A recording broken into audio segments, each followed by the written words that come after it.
Shalom. This week's Torah portion is Parashat Toldot. Parashat Toldot opens with the image of Yitzchak and Rivka, Isaac and Rebekah, entreating Hashem opposite each other. Our sages tell us they stood in opposite corners and they poured out their hearts before the Almighty for a child. Yitzchak undoubtedly was aware of the prophecy, of the tradition, was aware that his father was told. Hashem said to Avraham, Ki b'Yitzchak yikarei lecha Sara, for in Isaac shall your seed be called. But after 20 years, they still have not been blessed with children. And now, indeed, Rivka conceives, and as the verse tells us, the children agitated within her. Vayit'erotzu habanim b'kirba. The children were at odds. There was some sort of conflict in the womb. The children agitated within her, and she said, if so, why am I thus? And she went to inquire of Hashem. They were at each other. They would not give each other rest. She was informed that there were two nations in her womb. Indeed, Hashem said to her, 2 nations are in your womb, 2 regimes from your insides shall be separated. The might shall pass from one regime to the other, and the elder shall serve the younger. So she's informed that children that she's carrying represent 2 different kingships, if you would, 2 different forms of government on every level. One is about building up humanity through nobility, through the greatness of the human spirit and morality and obedience to God. And the other is about brute strength, cunning, and dominance. Now, the children are born, and indeed, when her term to bear grew full, and behold, there were twins in her womb. And this in itself is so amazing. Concepts of Yaakov and Esau being twins in opposite realms. The first one emerged red, entirely like a hairy mantle, so they named him Esau. After that, his brother emerged with his hand grasping onto the heel of Esau. So he, meaning Yitzchak, called his name Yaakov, Jacob. Yitzchak was 60 years old when she bore them. So Esau is called red, and he's full of hair. It's only 2 people in the whole Torah that are referred to as Admoni, red. The other one is King David. But about King David, and we read there in 1 Samuel chapter 17, King David was red but with beautiful eyes. And we read of Esau that he also is Admoni, but he is covered with hair. Hair is a sign of life force, and in an infant, in a newborn, excess life force, such a level of development, of premature maturity, that he had life force to spare. And he was called Esau because it really is from the word meaning completed, done, already made. As in the vernacular, he was a made man, with all of the ramifications of the way that that expression is used today. He was a killer. He was a natural-born killer. Whereas David, King David, represents something also Admoni, something reddish, but with those beautiful eyes. King David also had the quality of earthiness, but he knew how to elevate it to connection with the divine. So Yitzchak called Yaakov, Yaakov, literally really meaning he will come behind. He allows Esau to be dominant. He allows him the precedence, but he follows at his heels. So we read how each one of these 2 boys grew according to his own nature, 2 contrasting personalities, described by their characteristics as well as by their vocation. Esau is an ish yodea tzayid. He knows how to hunt, and he's a man of the field. This is not only a concept of hunting as we understand it, hunting after game, but also in terms of manipulating, deceiving, in terms of being a master, spin master, a wordsmith, and hunting literally with his mouth. Our sages tell us that Esau apparently had Yitzchak completely fooled. Esau put on a cloak of religious extremism even. He was completely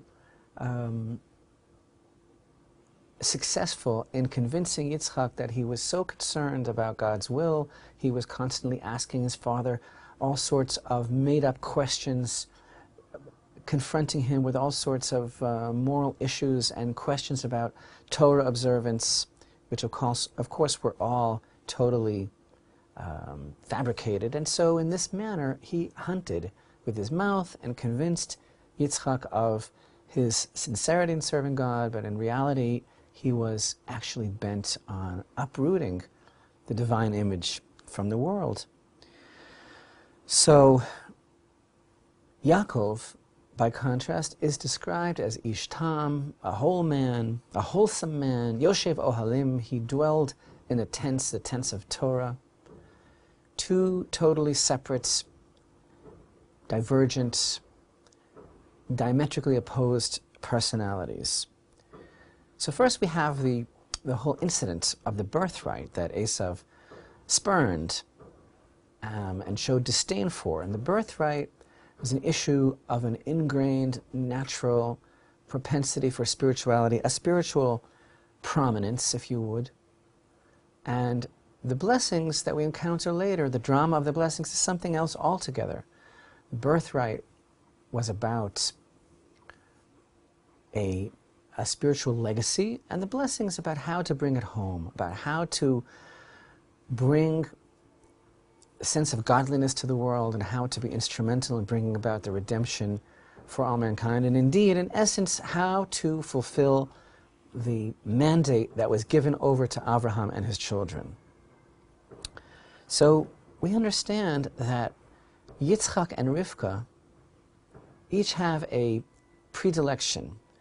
We're told that Yitzchak loved Esau kitzayed befiv, because his hunting was in his mouth. As we mentioned, he was successful, Esau was successful in convincing his father Yitzchak of his sincerity by acting a certain way, by masquerading as a good boy, by conning him in the way of all con artists. But Rivka, the verse tells us, Rivka loved Yaakov, and no reason is given. She loved him for his innate essence. She understood exactly who he was. Of course, we recall the fact that Yitzchak, he can't see at this point, and indeed, our sages tell us that he was blinded when he was bound upon the altar at the Akedah.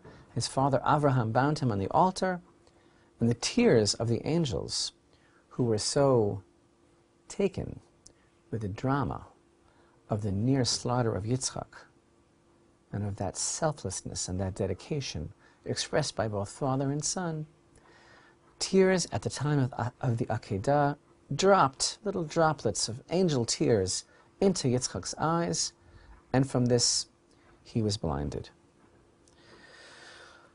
And apparently he really is blinded to Esau's ways, to his cunningness, to his duplicity, to his manipulation. Yitzchak, of course, wants the best for his children, for the promise to the children of Abraham, for his future progeny, for the world. He's looking for the one. Who is going to be the one that is going to concretize and cement the proper manner, the way, the conduct by which God will be sanctified in the world and by which it will be possible to elevate human existence. And he seems to be really blinded. Whether it was by the angel's tears or something else is another question, but how could he even entertain the possibility that it's Esau? We already see Esau's contempt for the covenant of Abraham. He already married two Hittite women. But for some reason, the drama continues till we come to the major element of our Parsha, tremendous drama of Yitzchak's desire to bless his children before he leaves the world, his command to come to him, to bring him delicacies so that he could bestow the blessing, and Rivka's usurping, as it were, her commandeering of this whole event, her direct order to her son Yaakov, who indeed was acting on his mother's orders in complete sincerity and simplicity, listening to his mother telling him very clearly, listen to me, your curse be upon me, this is what has to be done. And Rivka's behavior, so inexplicable, so remarkable, trying to superimpose her will upon her husband, trying, as it were, to somehow divert or redirect God's blessing to her favorites. It's quite a drama, quite a psychodrama, and maybe even we could describe this whole family drama as almost a comedy, as it were. How did Rivka think she was going to get away with this? A couple of goat skins on the smooth of Yaakov's neck and his hands going to fool Yitzchak? Is that what this is all about? Whatever was she thinking? Whatever was she thinking in her whole idea of deceiving her husband? Was he not going to find out? Was Esau not going to reveal the truth? Was Yitzchak not going to find out? And even if they weren't, which is not possible, what about the God aspect of this? What about God's blessing? Is God's blessing going to be diverted somehow through a different route, a different conduit? So what is this really all about? Unless perhaps Rivka knew exactly what she was doing, unless perhaps we could understand on one level that the only reasonable motivation that Rivka could possibly have had in arranging so almost ridiculous a masquerade and a subterfuge, the only reason she really could have had was to set in motion a situation wherein Yitzchak would discover the truth, would be forced to confront exactly who Esau is. And maybe she was counting on that inevitable discovery. We read how Yitzchak, when he was ready, he said, "Behold now, I am old. The time has come." Perhaps he had wanted to do this for a long time, but Rivka had been engaging him in debate over the issue of their sons, had been trying to convince him, had been trying to push off this inevitable moment. And one of the most important aspects of what happened was that Rivka was able to show Yitzchak how easily he could be deceived. How easily he could be deceived by an ish tam, by a wholesome man masquerading as a hunter, as a man of the field. If he could be deceived by Yaakov masquerading as Esau, how much more so, how much more easily might Yitzchak have been deceived all his life by Esau masquerading as an ish tam. So there's a turning point in our story, and this is so complex, this whole drama, this whole psychodrama, it has so many levels of meaning, and we're only exploring one particular idea because we already know and we've discussed in the past, and it's really common knowledge amongst the great commentaries that there is much more here than meets the eye, that Yitzchak, his motivation was truly to try and have Esau hook up with his innate potential to take the tremendous qualities that he had, the tremendous powers and his connection with this world, and to use that to serve Hashem, and to bring that into the world in such a way that Hashem's presence would be magnified, and all life would be sanctified and uplifted. This is what Yitzchak was hoping. But, as we always emphasize, every word that our sages tell us, every tradition, every insight into the background of the Torah gives us level upon level of new understanding and depth of meaning, and nothing, not the slightest detail, can be taken for granted or in any way minimized. So here there's a very amazing, powerful, beautiful, enigmatic tradition that our sages tell us that when Yitzchak was sitting with his eyesight so diminished, so dimmed, ready to give the blessing, and Yaakov entered, wearing these special garments, garments of Adam, wearing those goat skins over his smooth parts, goat skins that normally have a very bad odor. Yitzchak sensed about him the fragrance of the Garden of Eden. But when Esau entered, our sages tell us in these words, Yitzchak saw all hell below him. Esau entered into the presence of Yitzchak, his father, and Yitzchak saw hell, Gehenom, and the walls were hot, and they began to shake. What does this mean? Yitzchak saw hell. Yitzchak couldn't see anything. He was blind. Yet the words are, he saw Gehenom, he saw hell. Below the feet, the maw, open maw of hell came in to his presence together with Esau. What is that all about?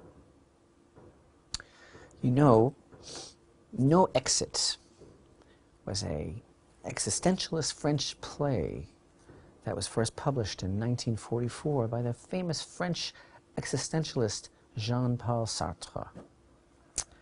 The original French title, of course, Huis Clos, I hope I have that right, which is the French equivalent of in camera, referring to a private discussion behind closed doors.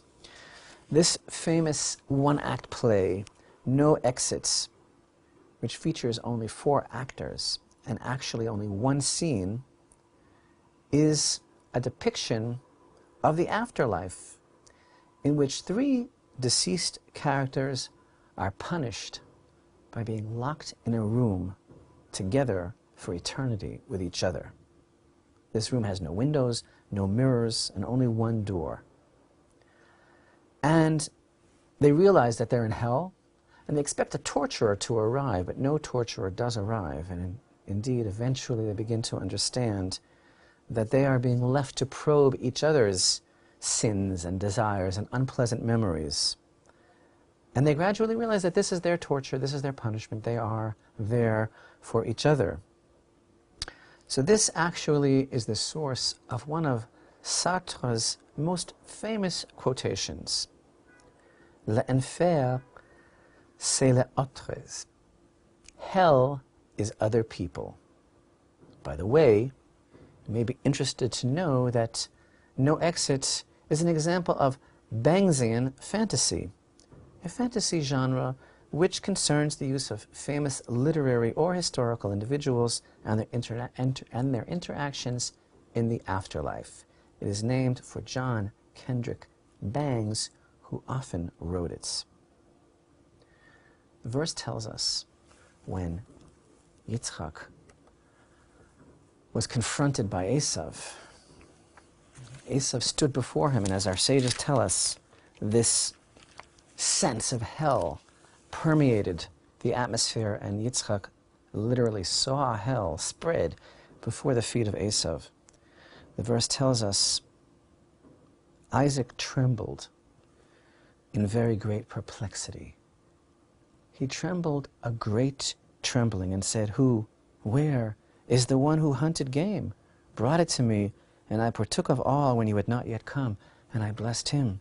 Indeed, he shall remain blessed. This is actually an amazing and powerful insight that our sages are telling us, that when Esau entered into the presence of Yitzchak, he was accompanied by the presence, the opening of hell. Because to differ from the definition of Sartre, that hell is other people, the new definition that we can understand from this confrontation, from this amazing insight of our sages, is that hell is having to confront your own mistakes, your own self-deception. At this moment, Yitzchak didn't just realize that he had been deceived by Yaakov, and that he had been mistaken in thinking that Yaakov was not the one who would most properly utilize this divine source of strength. Yitzchak realized that Esau had been deceiving him his entire life. And this was Yitzchak's moment of hell, to have to confront his own failure, his own mistakes, and to have to own up to this tremendous deception. This was the source of his trembling. How amazing that our sages tell us that Yitzchak trembled twice. He trembled upon the altar, and he trembled at this moment. But this trembling was far greater. So when he was bound upon the altar, and those angel tears blinded him, perhaps the meaning of that on one level is that it became so difficult for him to understand how it wouldn't be possible for anyone to have the same close and intimate relationship with the Creator that he had. Perhaps he became blinded to the possibility that someone could not see inwardly as he sees, after having experienced, in fact, life after death, the ability to commit himself so totally to the will of the Creator, and then to be able to reap everything that that means in this world, and to be able to tell about it.